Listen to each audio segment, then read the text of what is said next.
Sasa kunazo tabia hatarishi au hali hatarishi ambazo zikiwepo zitaufanya mwili wako either uweze kuzalisha tindikali kupita kiasi au iwe inakaa tumboni kwa muda mrefu hata baada ya kumaliza kazi zake. So tabia hizi ni zile tabia hatarishi ambazo watu wengi sana tunakuepo nazo, na kwa namna moja au nyingine zinaweza zikatupelekea sisi kuweza kupata vidonda vya tumbo. Tabia hizo ni pamoja na mtindo mbovu wa kula. Kwa ukiwa una nidhamu mbovu kwenye tabia zako za kula, inaweza kusababisha wewe ukapata vidonda vya tumbo. Hapa sasa kwenye mtindo mbovu wa kula tunazungumzia vifuatavyo.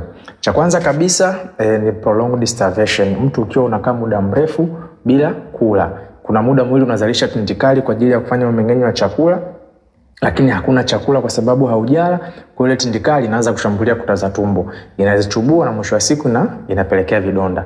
Lakini hapa kwenye tabia mbovu ya mlo ni too much and frequent eating. Mtu kuwa unakula sana lakini pia unakuwa unakula mara kwa mara. Ndiyo, unaweza kuwa unakula lakini ni mara kwa mara, lakini pia unakula sana. Umekunywa chai asubuhi lakini umetoka kwenda kwa daladala, umekuta karanga umenunua umekula. Umetoka kidogo umetembea umeona muhindi umenunua umekula. Kwa hali hii inafanya tumbo lako linakuwa lina hali ambayo haieleweki ya kuzalisha tindikali. Kwa hiyo unajikuta tindikali imezalishwa hata kipindi ambacho wewe haujala, kwa sababu haujaprogram mwili wako kwamba ni muda gani utakula ili tindikali izalishwe. Lakini hapa kwenye kula kuna baadhi ya vyakula ambavyo vinakuwa vinakaa sana tumboni, lakini pia vinakuwa vinazalisha asidi nyingi tumboni, vinaweza pia vikakupelekea wewe ukapata matatizo ya vidonda vya tumbo.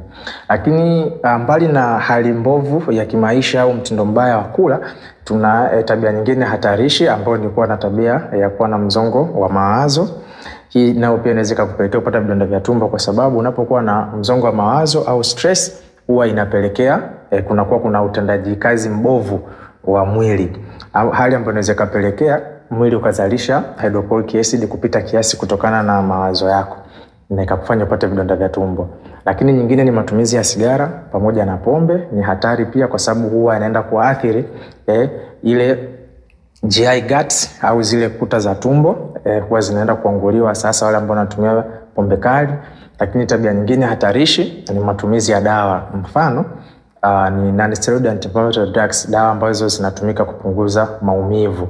So dawa hizi kuzitumia kwa muda mrefu, matumizi ya muda mrefu ya hizi dawa, mfano wake ni ibuprofen au diclofenac. Lakini pia wakati mwingine inaweza isiwe kwa muda mrefu, inaweza kuwa ni kwa muda mfupi lakini katika dozi kubwa. Dawa hizi ni maarufu sana kwa wadada, wanazitumia sana katika kipindi ambacho wanakaribia au wapo hedhi, wale ambao wanapataga maumivu makali ya hedhi. Wadada wengi sana wanakuwa na matumizi mabovu ya dawa na ibuprofen na diclofenac kwa sababu ya kukata maumivu yao ya hedhi. Kwa unakuta hao wanakuwa hawatumii kwa muda mrefu, lakini ni kwa muda mfupi ila dozi kubwa. So hali hii inaweka wao katika uhatari wa kwenda kupata vidonda vya tumbo, kwa sababu hizi dawa huwa zina vasodilatory effect, zina effect ya kutanua mirija ya damu, lakini pia huwa zinasababisha erosion, zina erode zile intestinal guts.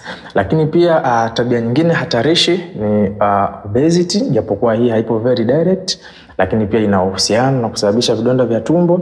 Lakini pia baadhi ya vyakula ambavyo vinakuwa vina mafuta mengi, navyo pia vina uhusiano moja kwa moja kusababisha vidonda vya tumbo. Na si hizo tu, tuna dalili nyingine hatarishi, kwa mfano kama uwepo wa magonjwa mengine. Tuna ugonjwa unaitwa ZEC.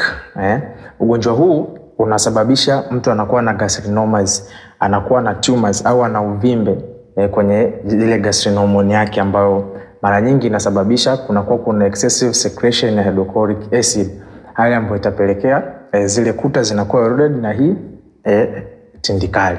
Kwa hivyo hizi ni baadhi tu ya tabia hatarishi ambazo mtu ukiwa nazo zinaweza zikakuweka wewe kwenye uhatari wa kuweza kupata vidonda vya tumbo.